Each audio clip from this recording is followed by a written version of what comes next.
Good blessings, my brothers and sisters in this truth. All praises to the Most High. Through our Savior's name, let's get our sword out the mud. Tracking crime during the pandemic over last year, well, we've seen some disturbing trends involving minors. Just this week, a 13-year-old arrested in a carjacking case. Also, juvenile murder cases are an increasing issue for police as well. And investigative reporter Lourdes Duarte looks at the role minors are playing in some of these most shocking crimes.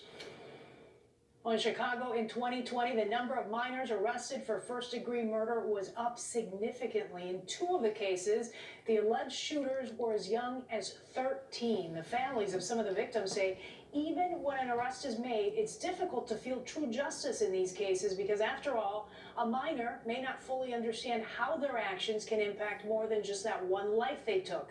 You're about to meet a mother who lost her son to gun violence and is being told the shooter was just 14. C9 Bravo 1, take 5. 27-year-old Cameron Rutter had a passion for every role in life. In action. No matter what was going on, he wanted to make his life wonderful. His mother, Consuelo, will tell you that was part of his charm on screen and in life. Here he is 6 months ago with a small role in a short film. C9 Alpha, take 6. Little did anyone know he would never get to see the final product. On December 12th, his life ended in an instant. 2 weeks before Christmas, there was a party on the second floor of this apartment building at 53rd and Prairie. Had I known my son was going to this party, I would have discouraged him from going. I mean, we're in the middle of a pandemic. Pandemic parties have been an issue for police, with videos of packed venues surfacing online. That night may not have been much different. It's not clear how many people were there or what happened inside, but Cameron Rutter, a father of two, never made it out of that party alive. If someone had just cared enough, had some human decency just to call 911, an ambulance, instead of just leaving him there by himself. And my son was definitely in need, and no one came to his aid. No one cared enough to even pick up a phone. Everyone just scattered and ran. Consuelo found her son's body there the next day. There is so much she can't make sense of, including what she's hearing about the person who pulled the trigger. Police are telling you that there's this possibility that it could have been a 14-year-old. My first question is, why would a 14-year-old feel the need to have a gun?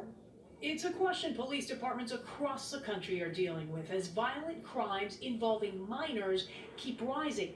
WGN Investigates obtained Chicago police data on the last 2 years of juvenile arrests. It showed in 2020, 36 minors under 18 years old have been arrested for first-degree murder. That's up 35% from the year before. Most using guns to carry out crimes, barely old enough to drive, but bold enough to pull the trigger. That's been very heartbreaking for myself and for my family, that he was taken by the hands of a juvenile. And if you scour the data, minors were involved in some of the city's most talked about crimes: stolen vehicles, robberies, and carjackings, like the one that killed a retired firefighter outside a Southwest Side popcorn shop last December. A 15-year-old boy was among the 4 suspects arrested and charged. I think we pretty much noticed the uptick starting in April. That far back? That far back, yeah. They were starting to go up incrementally, but now it's just through the roof. Large numbers, but in many cases, light punishments. Laws put on the books just a few years ago keep some crimes, like carjackings committed by minors, from going to adult court. They're still subject to the juvenile laws that are currently on the books now. Are those laws tough enough for juveniles? Well, in my opinion, they can be strengthened.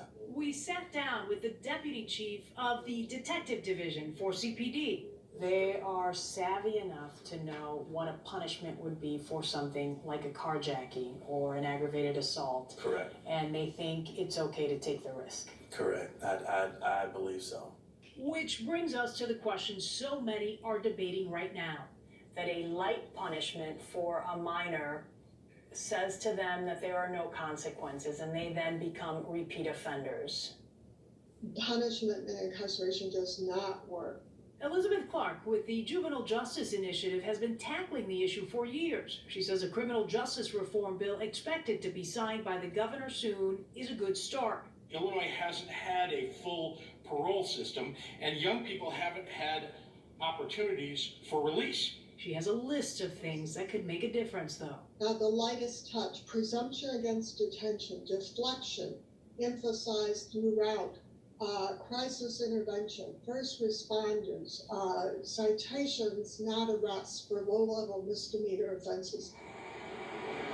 And over the last month, that's part of what CPD has been attempting, visiting the homes of minors in trouble with police and offering resources. We try to bring a holistic approach to that household in order to help that juvenile from reoffending.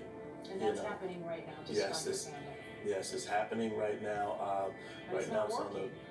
It's on a smaller scale. Like I said, we have to expand that. But could they do that fast enough to make an immediate difference? As crime is rising, it's being done more and more by our young youth. For Consuelo Rudder, any plan or program comes too late to save her son.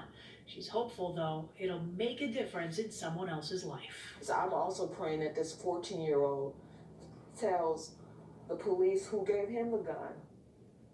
And there have been no charges in the Cameron Rudder case. We did reach out to the state's attorney's office about when and how cases are moved from juvenile to adult court.